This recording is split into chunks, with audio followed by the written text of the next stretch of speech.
Perkenalkan, saya Wulan Suci Isnaini dan yang di samping saya yaitu Almaidah Hikmah Ramadan. Pada video kali ini, kami akan menjelaskan mengenai prosedur dan dokumen ekspor yang ada di PT Karisma Rotan Mandiri.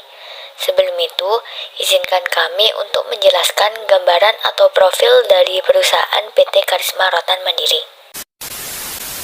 PT Karisma Rotan Mandiri merupakan salah satu perusahaan besar di wilayah Trangsan yang menghasilkan mebel rotan dan kualitas ekspor.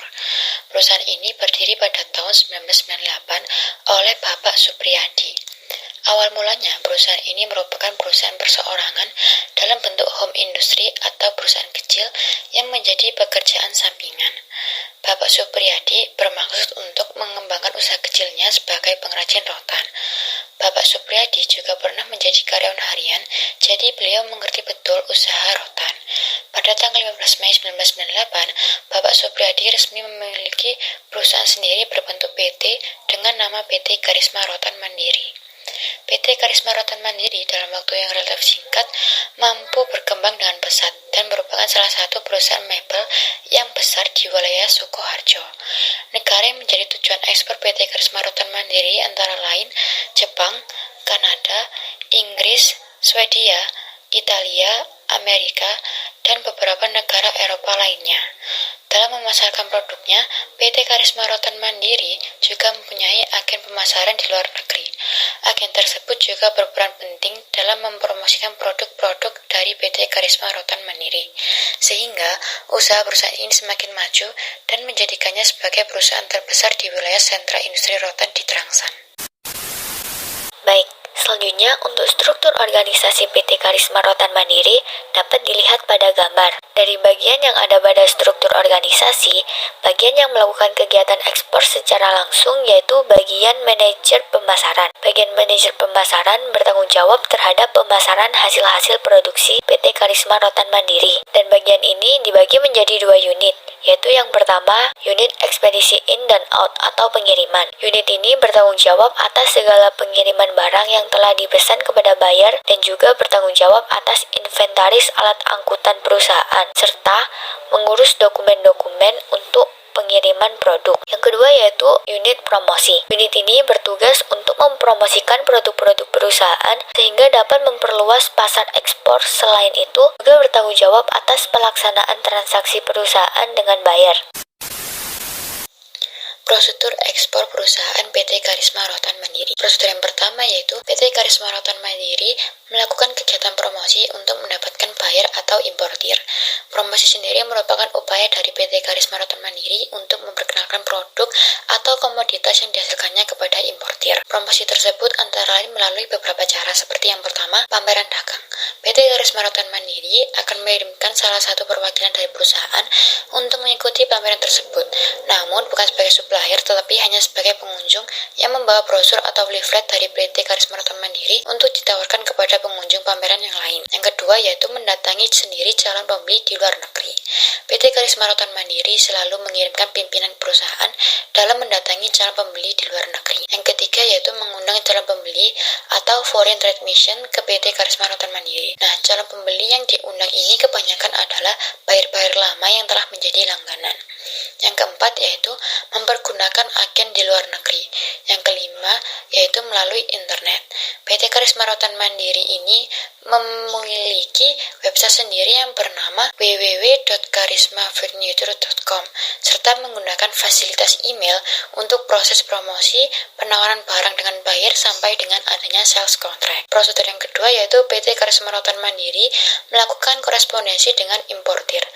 Lalu prosedur yang ketiga yaitu importir yang berminat kemudian mengirimkan langsung inquiry yang berisikan yang pertama mutu barang yang diinginkan, yang kedua jumlah barang yang dibeli, yang ketiga harga satuan dan total harga, yang keempat waktu pengiriman, dan yang terakhir yaitu nama pelabuhan tujuan. Prosedur yang keempat yaitu importir melakukan negosiasi. Importir dapat melakukan penawaran apabila harga produk tidak sesuai. Apabila telah sepakat dengan harga, maka PT Karisma Rotan Mandiri akan menyiapkan sales contract. Prosedur yang kelima, terjadi kontrak jual beli atau sales contract antara PT Karisma Rotan Mandiri dengan importir. Disebutkan pula syarat pembayaran produk biasanya dengan DP sebesar 30-40% di muka dan 70-60% setelah barang dikirim. Lalu prosedur yang keenam yaitu PT Karisma Rotan Mandiri menyiapkan barang yang dipesan. PT Karisma Rotan Mandiri ini dalam menyiapkan barang yang dipesan dibutuhkan waktu kurang lebih 1,5 bulan. Prosedur yang ketujuh yaitu PT Karisma Rotan Mandiri membuat shipping instruction kepada shipping line dan EMKL yang berisikan nama kapal, nama pelabuhan, baik itu pelabuhan pembongkaran atau sementara maupun pelabuhan tujuan, lalu nama eksportir dan nama importir. Prosedur yang ke-8 yaitu PT Karisma Rotan Mandiri mendaftarkan produk yang akan diekspor ke Bea dan Cukai yang mendapatkan ke BEB, yaitu persetujuan ekspor barang dengan menyertakan dokumen packing list dan commercial invoice. Prosedur ke-9 yaitu PT Karisma Rotan Mandiri melakukan staffing dan mengirimkan barang ke pelabuhan.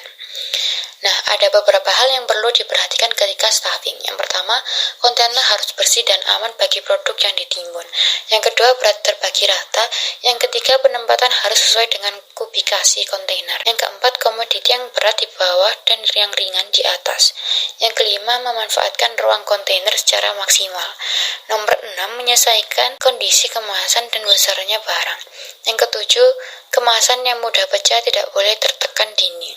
Dan yang terakhir yaitu susunan harus tertata dan tidak menimpa pintu kontainer. Lalu prosedur yang ke-10 yaitu pemeriksaan oleh Bea dan Cukai. Yang ke-11 yaitu PT Karisma Rotan Mandiri memberitahukan EMKL untuk memuatkan barang ke kapal.